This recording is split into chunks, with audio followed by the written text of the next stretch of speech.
¿Cómo están? Bienvenidos en un nuevo programa de Voz Ciudadana con un tema sin duda muy importante para ustedes, nuestros televidentes, ciudadanos también de a pie, y es el tema de la educación. Y es que vamos a tratar el día de hoy la educación en el Perú. Entre los temas que vamos a tratar está la modificatoria de un artículo de la ley que extiende el plazo para que los niños de 3, 4, 5 años, ¿no?, nacidos hasta el 31 de julio, se puedan matricular. Pero ese es uno de los temas, porque vamos a tratar también lo que es la calidad de educación actualmente en las escuelas, qué es lo que debería de mejorarse, por ejemplo, en los colegios, ¿no? Cómo se debería de tratar también a un maestro, cómo debería de afrontarse muchas veces los casos de bullying también en la escuela. Temas muy importantes sin duda que los vamos a tratar el día de hoy con el señor Julio Caroso Campos, quien es paz decano del Colegio de Psicólogos del Perú, fundador y presidente del Observatorio sobre la Violencia y Convivencia en la Escuela, conferencista, autor de numerosos libros y artículos sobre bullying y convivencia escolar publicados en Nueva York, México, Costa Rica y del Perú. Y vamos a estar también con el señor Gregorio Durán Aguilar, quien está comprometido sin duda con los padres de familia en cada una de las escuelas, porque él pertenece a la Nacional de Padres de Familia, más conocido como CONAPAFAS. Vamos a hacer nosotros una primera pausa y luego de la misma vamos a iniciar ya con esta conversación.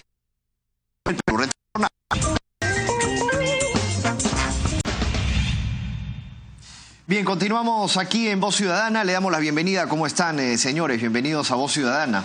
Hay una preocupación que es la educación en el Perú, ¿no? Tan comentado en los últimos días. Y nosotros queríamos saber, como ustedes profesionales que son, la posición que tienen respecto a la misma y pues cuáles son esos puntos débiles que se deberían pues de comenzar a mejorar. Bueno, creo que uno de los puntos que nos habían congregado tiene que ver con esta modificación del artículo que amplía los términos para la recepción de los escolares. Yo particularmente soy de la idea de que hay una expresión de que un poco escenifica las crisis que tenemos en la educación. Se dice que tenemos una escuela del siglo XIX, tenemos profesores del siglo XX y tenemos estudiantes del siglo XXI. O sea, esa brecha entre escuela y estudiantes no ha sido mínimamente cerrada ni mejorada. Al contrario, se ha hecho mucho mayor, porque hoy ya tenemos una generación de niños interactivos. Sin embargo, la escuela sigue siendo algo directivo y por lo tanto un poco aburrido, tedioso para los estudiantes. Esto mismo nos lleva a pensar de que los niños ahora han desarrollado más habilidades en cuanto a información, en cuanto a destrezas motoras, no digo emocionales porque ahí hay uno de los grandes vacíos en los chicos que están en la red. Pero definitivamente no son los mismos de hace 30 años ni 40 años atrás. Yo no entiendo por qué una norma legal, que debe ser, claro, quien establezca estándares para recibir a la población en las escuelas, pueda pretender a través de un artículo cerrar el paso a estudiantes que tienen condiciones cognitivas, habilidades motoras, etcétera, para ingresar al primer ciclo. ¿Okay? Para el primer grado, perdón. Claro. No entiendo por qué una norma puede ser tan rígida en esto. O sea, mientras por un lado se pregona de que se respete y se practica la inclusión, creo que a través de esta normativa se está ejerciendo una forma de exclusión, ¿no? Además, creo de que para que estas cosas tengan viabilidad hay de por medio una evaluación. ¿Y cómo ven los padres de familia, señor Gregorio Durán, en torno a este tema? ¿Qué tal? Gracias por este espacio democrático y me dirijo a todo el Perú y en especial a los distinguidos señores congresistas. Nuestra óptica es totalmente diferente porque nosotros hablamos de la educación real y no de la virtual que nos hablan los expertos por todos los medios de comunicación. La crisis es total. La educación en Lima es mala, en provincias es pésima y en los centros poblados es para llorar. Ahora, es necesario la participación de todos los estamentos, o sea, de padres de familia, profesores, directores, pero nosotros estamos separados, excluidos, ninguneados y satanizados. Por eso es que no mejora ni va a mejorar nunca la educación en el Perú. Ahora, lo fundamental para nosotros es escuela de padres de familia. Todos se abocan a capacitar a los profesores. La UGEL, la DEL, el ministerio, el alcalde, las ONG, las universidades. Y a los padres de familia, el problema mayor es la educación, además que la educación es en el hogar. Los profesores no son educadores, son maestros, instructores, facilitadores, profesores, pero educador es el padre de familia en el hogar y sobre todo la madre de familia. Esa es la educación real a la que convocamos mediante una escuela de padres, mediante una ley. Eso es justo lo que conversamos nosotros en la calle, ¿no? Con muchos padres de familia y también con maestros y coinciden con usted, ¿no? Que está bien, la escuela te da valores en ciertos aspectos, te enseña cursos, pero pues todo nace y parte de la familia, sin duda, ¿no? Ahora, pero ¿es realmente ventajoso que se dé esta modificatoria de este artículo de ley que extiende el plazo para estos niños para que puedan pues ponerse al mismo nivel? A nuestro criterio sí es ventajoso porque amplía el 31 de julio y saludamos el trabajo de la Comisión de Educación, sobre todo el presidente Lucio Ávila, quien está esforzadamente logrando este éxito, porque el que tiene que ver con sus hijos es el padre de familia. El que tiene que decir, y yo le pongo dos ejemplos clarísimos. Yo tengo 8 hermanos. Los primeros hermanos mayores como yo terminaron secundaria a los 17. Mis hermanos menores han terminado a los 15. ¿Cuál es la diferencia? Somos del mismo papá y la misma mamá. Ahora, ¿la carrera se inicia inicial? ¿No? Sí, formalmente, claro. Existe una dirección de educación inicial. Ahora, hay algunas cosas, yo comparto la idea, la propuesta de nosotros en el observatorio es de que los cambios en la institución educativa necesitan pasar por una horizontalización, una democratización, una mayor participación de estamentos que han sido hasta hoy no considerados. El caso de los estudiantes y el caso de los padres de familia. O sea, el trabajo educativo no va a ser exitoso en nada mientras no se trabaje, por ejemplo, el tema de la convivencia democrática, en donde participen los profesores con los padres de familia y con los estudiantes. Acá no hay privilegiados, creo de que todos son parte de un proceso educativo. Tampoco creo yo de que podemos seguir siempre haciendo esta distinción de que la escuela da el conocimiento y el hogar da los valores. Eso no es cierto. Tanto la escuela como la familia tienen que asumir ambos roles, ¿no? Entonces, mientras que la educación siga siendo muy dirigida, muy vertical y autoritaria de paso, es difícil de que se puedan conseguir los espacios de mejora que uno necesita. Yo creo de que la calidad de vida va primero que la calidad educativa. ¿A qué edad le tendría que corresponder entrar un niño a primer grado, por ejemplo? Actualmente se exige que tenga 6 años, no se pide que sean 6 años, cumplidos a marzo. Lo que la ley está estableciendo es de que se dé un margen adicional para que esto se amplíe y beneficie a un buen sector. ¿Cómo ve la Confederación Nacional de Padres de Familia, señor Durán, la educación actualmente en el Perú? A veces somos muy retóricos, muy líricos, ¿no? Por ejemplo, así un ejemplo. Si el señor y yo tenemos un niño de 5 años en un aula, su niño tiene salud, nutrición, ropa a lo mejor, zapatillas Nike, libros, completo. Y el mío no.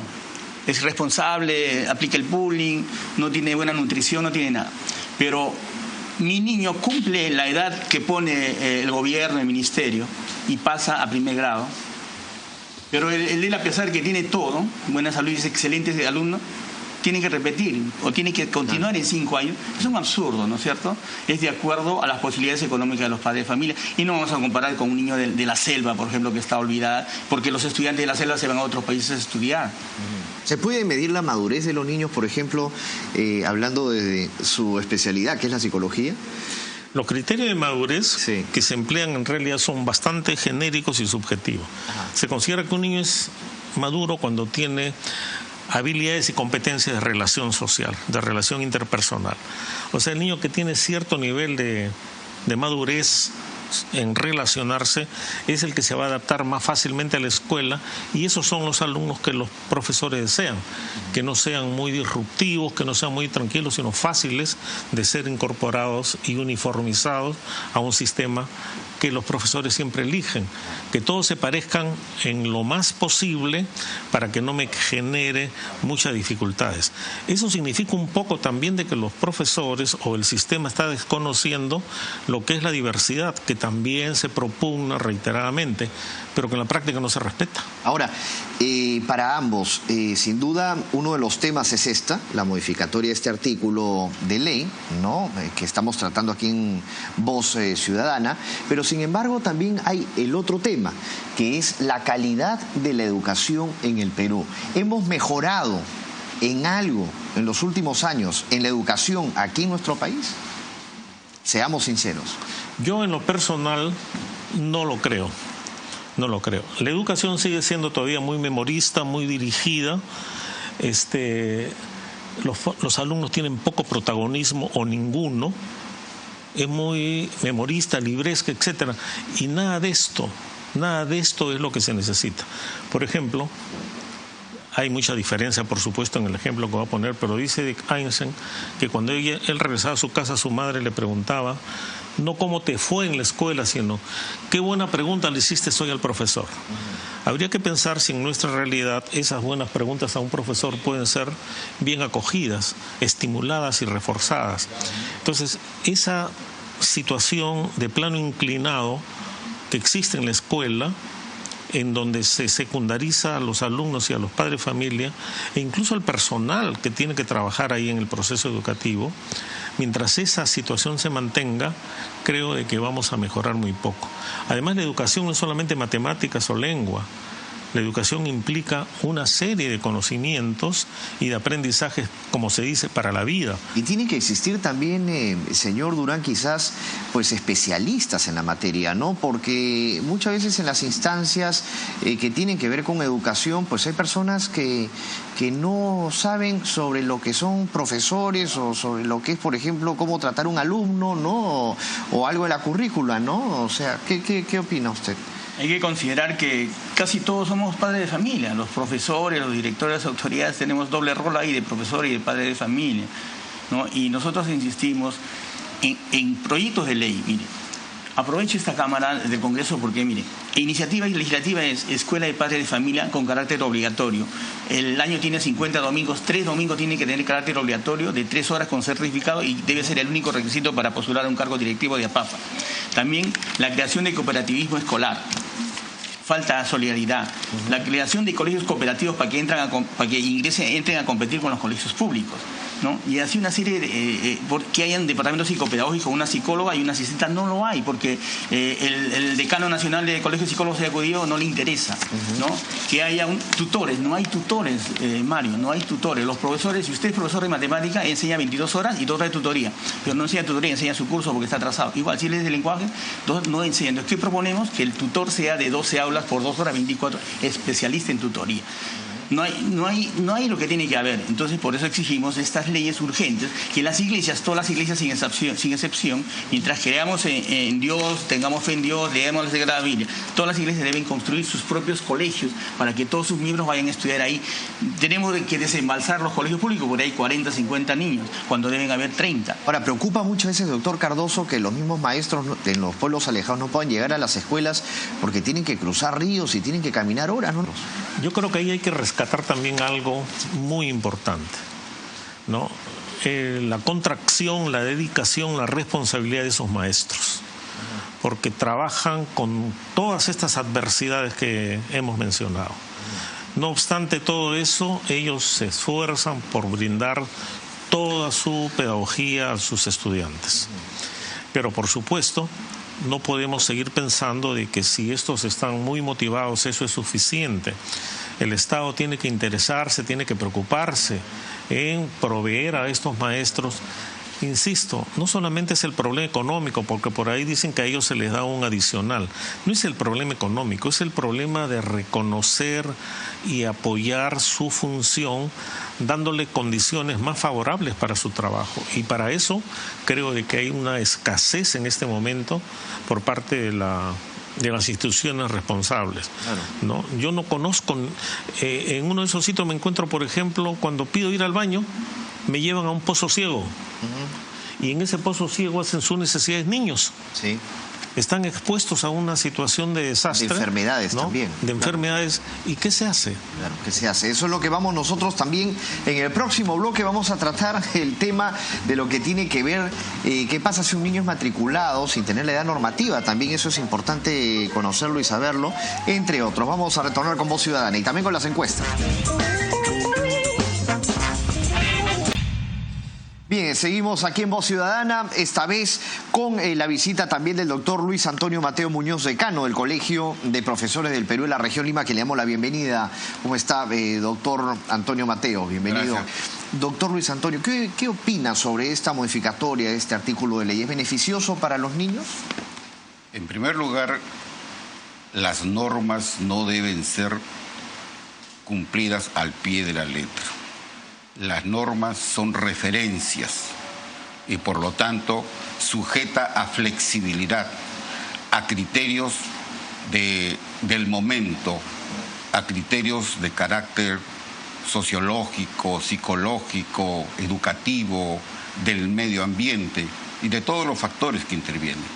Esto es, aquí tenemos que tener presente lo que se llama hoy el paradigma de la complejidad, donde antes de tomar una decisión hay que evaluar la multiplicidad de factores que intervienen en el ser humano. Hablamos con el doctor Caroso y también con el señor Gregorio Durán, quien es de la Confederación Nacional de Padres de Familia, que la educación en el país realmente no ha mejorado en nada. ¿Usted piensa lo mismo? Bueno, no se trata simplemente de mejorar, porque así quieran mejorarlo, no lo vamos a lograr. Depende de una gran voluntad política de querer hacer algo diferente. En eso sí porque en la actualidad, ¿no? Claro, seguir con los mismos fenómenos, con los mismos hechos, no vamos a cambiar. Claro. Ser testarudo en repetir lo mismo para encontrar resultados diferentes es absurdo. Mire usted, hemos tenido todo el siglo XX. En el siglo XX se dieron 3 revoluciones conceptuales que aún no se reflejan en el siglo presente en nuestra educación nacional, ni tanto en la educación básica regular como en las mismas universidades. Estas 3 revoluciones conceptuales estuvieron referidas, 1, a la teoría de la relatividad de Einstein, que ha quedado como una teoría más. 2, la física cuántica, que en estos momentos nos ha aportado muchísimo al desarrollo de la ciencia y de la nanotecnología, y la nanociencia también. 3, la teoría del caos, la ciencia del caos, donde la madre del orden es el desorden, así como la madre del desorden es el orden. Pero en este tipo de dialéctica se va avanzando, pero estas 3 revoluciones conceptuales no están presentes en la educación. A ver si el doctor Caroso nos puede, como buen psicólogo que es, pues un poco también descifrar lo que nos ha dicho el doctor Luis Antonio Mateo, ¿no? Bueno, yo entiendo un poco más el último de las revoluciones que hablan, porque eso viene de Norbert Wiener y la presencia y el desarrollo de la cibernética. Pero en realidad establecer un paralelismo de estos constructos con lo que concierne a la educación, no personalmente considero de que sean muy compatibles, porque se trata el problema educativo de un enfoque de carácter más psicosocial, en donde participan una serie de dimensiones muy complejas, porque acá tiene que verse todo el tema de lo que es la estructura del Estado como interesado en un proceso educativo. Ellos son los que establecen los parámetros de lo que debe ser la educación. Y eso no implica, por lo tanto, de que su carácter y su naturaleza esté en función a intereses de quienes gestan y promueven este tipo de educación. En segundo lugar, tiene que ver con todo un tema de cómo están compuestas y estructuradas las familias. Desde la escuela, por ejemplo, muchos profesores reclaman a los alumnos un poco más de dedicación y compromiso de sus padres en el proceso de apoyo. Y un niño dice, mi mamá no sabe leer, pero mi profesor quiere que la madre lo ayude. Claro. Y la madre no sabe leer. O sea, esa es una realidad que no es anecdótica, que es cierta en unas relaciones sociales como la selva, como el Ande, más notoriamente. O sea, ese es otro problema que tampoco está siendo atendido en su debida proporcionalidad. Y hay el problema del individuo. ¿Qué cosa ve la escuela? ¿Ve a la persona o ve al estudiante? Uno aparentemente dice, bueno, es lo mismo. No, no es lo mismo. Porque cuando yo veo a la persona, estoy viendo todo un mundo en donde está incorporada su familia, su estatus, su cultura y muchas otras cosas más. En cambio, cuando me refiero al alumno, estoy viendo a aquel que reúne esos requisitos que la ley establece, claro, que tenga 5 años, 6 años, 7 años para estar en tal o cual nivel. O sea, estoy viendo a la persona básicamente segmentada. Y mientras yo no vea a la persona como tal, difícilmente voy a poder tener un trabajo educativo satisfactorio, ¿no? Entonces creo que esa es la preocupación esencial que tenemos que ver. Ahora, la UNESCO da unos porcentajes, sin duda, ¿no?, en torno a este artículo, bueno, y sobre la enseñanza también, para que los niños puedan, pues, sin duda aprender antes de tiempo, cosas que, pues, antes uno tenía que esperar. Pero queríamos conocer, por ejemplo, si ustedes tienen algunos índices, ¿no?, en torno a cómo estamos en la región, ¿no?, en educación, y si es que realmente se avanza en algo con este tipo de modificatorias. Yo tengo algunos indicadores, pero no precisamente de lo que tenga que hacer estrictamente con el problema educativo, sino más con el tema que es el que trabajamos sobre, claro, la violencia. Exacto, ¿no? Que ese es otro tema que también preocupa. Claro, o sea, la violencia es uno de los problemas mayores que existen en la educación. Una violencia que existe entre los estudiantes, una violencia que existe de los profesores a los estudiantes, a su vez de los estudiantes a los profesores. Hay una violencia estructural, es decir, nadie está buscando que resolver ese problema, pero todos quieren que mejore la educación y que mejoren las personas. ¿Qué hacer, doctor Luis Antonio Mateo? Justamente, sí, el planteamiento es cambiar la mirada de la educación. La educación ha estado centrada su mirada en el contenido. Y cuando analizamos los contenidos, tenemos contenidos demasiado muy anticuados. Hay libros, por ejemplo, de matemáticas que hace 50 años estuve estudiando en la universidad, claro, y lo seguimos tratando. Claro. Entonces, cambiemos la mirada. No es el estudiante y los contenidos. De los contenidos pasemos a mirar ahora al estudiante. Claro. Y en la mirada al estudiante tenemos que mirar la vida del estudiante. Y cuando tratamos de la vida del estudiante, tratamos la necesidad de entender a ese niño, a ese ser humano. Y para entender ese ser humano tendríamos que ir a las otras cuestiones conceptuales que había. Claro. La física cuántica, la teoría del caos son riquísimos para entender mejor al ser humano de hoy. Si no entendemos la ontología del ser humano, no podemos plantear soluciones. Entonces hay que entender a ese ser humano como un mundo relacional, y el mundo relacional es el mundo del lenguaje. Y el mundo del lenguaje es el mundo del diálogo. Y el mundo del diálogo es el mundo de la conversación. Y solo a partir de la conversación se hace la transformación y el cambio de una nueva realidad para el estudiante. Doctor, no podemos ver las cosas un poco segmentados y separados. Doctor Cardoso, desde su visión, ¿cuál es su posición en torno a lo que decía el decano? Y un poco para completar la idea que estaban antes tratando de persona y alumno, que es clave para mí, estaba pensando en Paco Yunque, ¿no? Este cuento tan ilustrativo de César Vallejo. Paco Yunque llega tarde a la escuela Y el profesor le llama la atención y le pregunta, ¿por qué llegas tarde? Y él le dice, porque tuve que ir a comprar el pan. Claro. Pero eso lo hubieras hecho más temprano, le dice el profesor. Y Paco Yonque le responde, es que más temprano estaba cuidando a mi hermanito, castigado.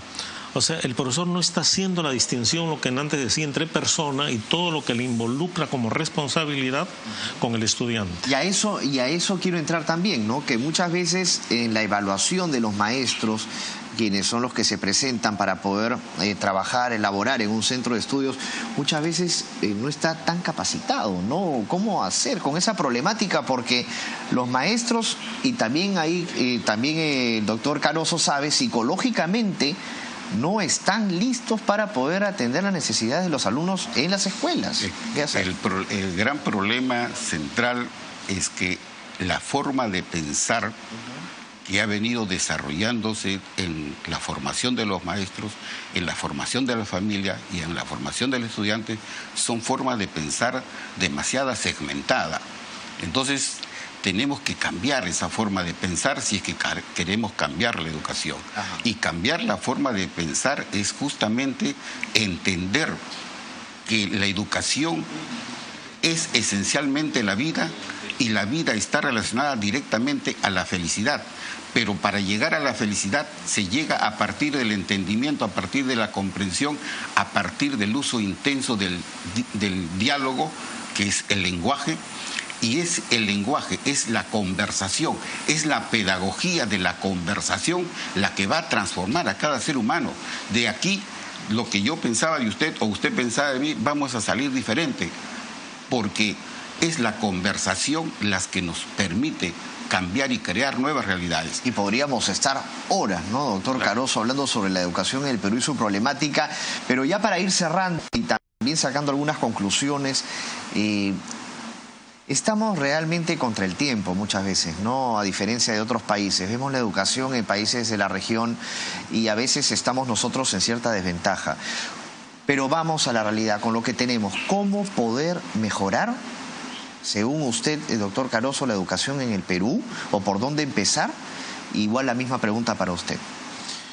Yo creo que la primera cosa que hay que tomar en cuenta para mejorar realmente la educación, si se piensa, es de que el tema educativo tiene que formar parte de la agenda fundamental del gobierno. O sea, mientras el gobierno siga considerando la educación como un espacio más, como un presupuesto incluso que le pesa demasiado, no se va a interesar en conseguir buenos resultados. El año pasado, por ejemplo, el Ministerio de Educación consiguió una ampliación presupuestal del orden de 4.800 millones de soles, que el gobierno lo presentó como una de las grandes conquistas para la mejora de la calidad educativa. Pero de ese presupuesto, el 80% el ministro lo declaró a cementar, es decir, hacer colegios o mejorar esa infraestructura de colegios y formación de profesores, trabajo con padres de familia, con estudiantes, bibliotecas, laboratorios, no hay nada. No hay nada. Entonces, eso es lo que importa, que el Estado considere prioridad la educación en el país. Claro, claro. Y otra problemática que no quiero que se me escape también, y hay que hablarlo también, decano, es el tema del bullying y la violencia, ¿no? Y es un tema del cual usted es experto. Ese va a ser, yo sé, un tema de otro programa, pero es importante, debería serlo, pero queremos saber su posición y también un adelanto, quizá, de lo que podría ser otro programa con usted. Mario, lo que le puedo decir es lo siguiente. La ley del bullying, la 29719, fue aprobada hace 5 años y medio más o menos. Sí. Y su reglamento, 4 años y medio. Lo que le puedo decir es de que el Ministerio de Educación, que es el que está facultado, según la norma, a asumir la aplicación de la ley, en donde se toman ciertas medidas de acción y de prevención, como es el Comité de Convivencia, es letra muerta hasta hoy.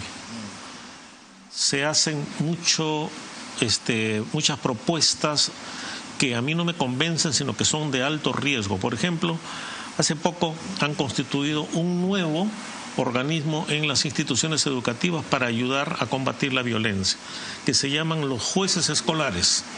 O sea, el bullying es un delito, los estudiantes son delincuentes y van a ser juzgados y seguramente penalizados. Y eso se está sumando lo que son los defensores escolares, los policías escolares, los fiscales escolares. Entonces, ¿la convivencia en qué queda? ¿Qué es lo que señala la ley? La convivencia es todo un constructo en donde se debe enseñar a los estudiantes y a los profesores y a los padres de familia a convivir de manera saludable, consensuando lo que les conviene y mejorando las relaciones interpersonales. Porque el bullying tiene que hacer con malas relaciones interpersonales. Claro, sin duda. Y eso es lo que busca fundamentalmente la convivencia democrática. Que no siga el mismo clima institucional, sino que esto se mejore. Mientras esto no se haga, todo lo que se continúe añadiendo a lo que son los jueces escolares últimamente, de repente vendrán después guachimanes escolares o gobernantes escolares. Sí, pues no debería tampoco de ser. ¿Qué calidad moral tienen muchas de estas instituciones para entrar a la escuela y buscar que disciplinar a los estudiantes? Exacto. Ahora, y bueno, para finalizar con usted también, doctor Carlos, muchas gracias por haber venido a Voz Ciudadana, pero usted no está de acuerdo con este proyecto de ley de la modificatoria del artículo, ¿no? Para que entre los chicos... Estoy de acuerdo de que se aumente las edades para que los niños, o los plazos, para que puedan ingresar. Claro. O sea, yo no entiendo por qué se tiene que decir que 6 años hasta marzo para que ingrese. Ahora se está haciendo una modificatoria para que sean 4 o 5 meses más. Sí. Sigo pensando que es insuficiente, debería ser un poco más. ¿Usted está de acuerdo, decano? Bueno, para empezar, yo pienso en la flexibilidad, que existan los criterios para ampliar o no ampliar, depende del hecho mismo de la situación de cada estudiante. Sí, perfecto, muchas gracias a los dos, muchas gracias por haber participado en Voz Ciudadana. Gracias. Y sin duda hay mucho por trabajar en la educación aquí en el Perú para que exista una mejora, ¿no? También sin duda maestros más preparados y también todo lo que tiene que ver con lo que puede estar pasando el niño en las casas, ¿no? En las familias, para que le den pues ese empuje y pueda desarrollarse mejor, ya sea convivir mejor con sus compañeros, poder tener la tranquilidad para poder estudiar mejor y poder salir adelante, pues y ser exitoso sin duda, ¿no? Esperemos que esta problemática cambie, que exista, ¿no?, esta llamada reforma educativa, pero una reforma pues de fondo, no de forma. Nosotros nos encontramos en el próximo programa aquí en Voz Ciudadana. Muchas gracias por acompañarnos. Permiso.